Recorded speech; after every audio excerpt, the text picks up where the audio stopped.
નમસ્કાર મિત્રો, સ્વાગત છે તમારું એજ્યુસાર્થી યુટ્યુબ ચેનલ ઉપર। તો જે બોર્ડનું છેલ્લું પેપર હતું ધોરણ 12ની અંદર સમાજશાસ્ત્રનું, એનું આજે આપણે સોલ્યુશન જોવાના છીએ। તો વિડીયોને અંત સુધી જોતા રહેજો અને ચેનલને હજી સુધી સબસ્ક્રાઇબ ના કરી હોય તો ચેનલને સબસ્ક્રાઇબ કરવાનું ભૂલતા નહીં। તો સૌથી પહેલો વિભાગ એની અંદર MCQ। તો પહેલો પ્રશ્ન, ભારતમાં સૌથી વધુ કયા ધર્મના લોકો વસવાટ કરે છે? તો એની અંદર આવશે બી, હિન્દુ। બીજો પ્રશ્ન હતો, હિન્દુ ધર્મનું ધર્મ પુસ્તક કયું છે? તો કે શ્રીમદ ભગવદ્ ગીતા, એની અંદર એ આવશે। ત્રીજો પ્રશ્ન, આદિવાસીઓની સંખ્યાની દ્રષ્ટિએ ભારત વિશ્વમાં કયા ક્રમે છે? તો બીજા ક્રમે છે, પહેલા ક્રમે આફ્રિકા છે। ચોથો પ્રશ્ન, મહિલા રાષ્ટ્રીય પંચ કાનૂન ક્યારે ઘડાયો હતો? તો કે 1990ની અંદર। 5 નંબર, સંસ્કૃતિનું સમન્વયીકરણ કઈ પ્રક્રિયાથી થાય છે? તો કે વૈશ્વિકીકરણની પ્રક્રિયા દ્વારા થાય છે। છઠ્ઠો પ્રશ્ન, ભારતના વડાપ્રધાનશ્રીએ સ્વચ્છતા અભિયાનનો પ્રારંભ ક્યારે કરાવ્યો? તો 2 ઓક્ટોબર 2014ના દિવસે। 7મો પ્રશ્ન હતો, પંચાયતી રાજમાં સ્ત્રી અનામત કેટલા ટકા હોય? તો 33%। 8 નંબર, સમાધાન પંચમાં કેટલા સ્થાયી સભ્યો હોય છે? તો એની અંદર આન્સર આવશે 1। 9મો પ્રશ્ન, એનોમીનો સિદ્ધાંત કોણે આપ્યો? તો રોબર્ટ મર્ટન। The answer.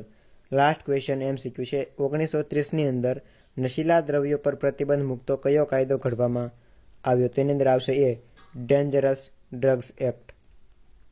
ત્યાર પછી બી વિભાગની અંદર પ્રશ્નો હતા, લોકવિદ્યા એટલે શું? તો એની અંદર આન્સર આવતો, લોકોએ પોતાના જીવન માટે જરૂરી એવી પોતે નિપજાવી કાઢેલી વિદ્યા કે જ્ઞાન, એને લોકવિદ્યા કહેવાય।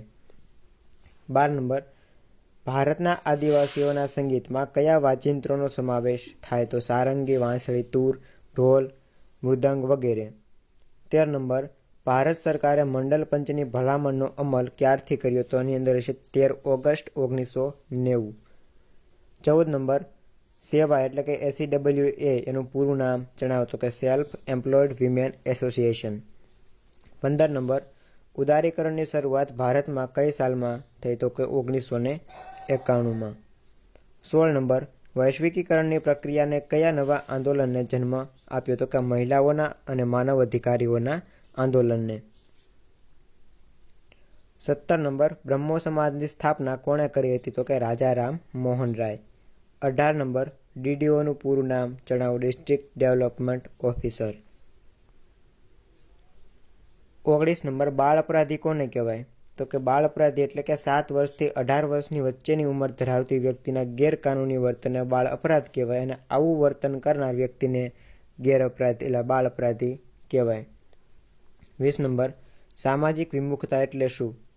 તો કે સામાજિક વિમુખતા એટલે પોતાની જાત કે સમાજથી એક પ્રકારનું અળગાપણું અનુભવે, જ્યારે આવી પરિસ્થિતિ થાય તેને સામાજિક વિમુખતા કહેવાય। ત્યાર પછી સી વિભાગની અંદર જે પ્રશ્ન હતા એની અંદરથી આપણે IMP આપેલા પ્રશ્નોની વાત કરીએ તો બી વિભાગમાં IMP પ્રશ્નો આપણે આપેલા નહોતા અને MCQ જે એ વિભાગ હતા 10 પ્રશ્ન આપણે આપેલા છે। IMPનું 60 MCQ હતા, એની અંદરથી હતા। ત્યાર પછી સી વિભાગની અંદરથી કેટલા માર્ક્સનું હતું? તો કે એક આ પ્રભાવી જ્ઞાતિ, આ 3, આ 4, 5, 6, 7, 8 અને 9 પ્રશ્ન જે છે સી વિભાગની અંદરથી હતા। ત્યાર પછી ડી વિભાગની અંદરથી 1, 2, 3, 4, 5, 6, 7, 8 અને 9 પ્રશ્ન ડી વિભાગની અંદરથી હતા અને ઈ વિભાગ બેઠો આખા જે 5 પ્રશ્ન છે 5 પ્રશ્ન દીધેલા હતા એની અંદરથી જ હતા। તો જો આ વિડીયો લેક્ચર તમને ગમ્યો હોય તો લાઇક કરો, શેર કરો અને આપણી યુટ્યુબ ચેનલને સબસ્ક્રાઇબ કરવાનું ભૂલતા નહીં।